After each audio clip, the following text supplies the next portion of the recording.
এক জঙ্গলে এক সিংহ বাস করত। সিংহটি একদিন শিকার শেষে ফিরে এসে বিশ্রাম করছিল। বিশ্রাম করতে করতে সে একসময় ঘুমিয়ে পড়ল।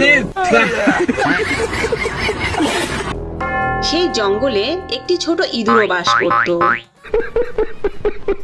ইঁদুরটি খেলতে খেলতে সেই ঘুমন্ত সিংহের গায়ের উপর উঠে খেলতে লাগলো। খেলতে খেলতে সে সিংহের নাকের উপর খেলতে শুরু করলো। ঠিক তখনই সিংহের ঘুম ভেঙে গেল এবং খপ করে ইঁদুরটিকে ধরে ফেলল। এবং সিংহটি ইঁদুরটিকে বলল, এই ছোট নেংটি ইঁদুর, তোর এত বড় সাহস, তুই আমার ঘুম ভেঙে দিলি। আজকে তোকে মেরেই ফেলবো। ইঁদুর তখন খুব ভয় পেয়ে বলল, হুজুর হুজুর, দয়া করে আমাকে মারবেন না। আমার খুব ভুল হয়ে গেছে, আমায় ছেড়ে দিন। কোনো একদিন আমি ঠিকই আপনার দয়ার প্রতিদান দেব। হা হা হা, আমি হলাম বনের রাজা, আর তুই কিনা আমার প্রতিদান দিবি?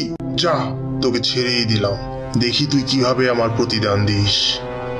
এই বলে সিংহ ইঁদুরটিকে ছেড়ে দিল এবং ইঁদুরটি সেখান থেকে চলে গেল।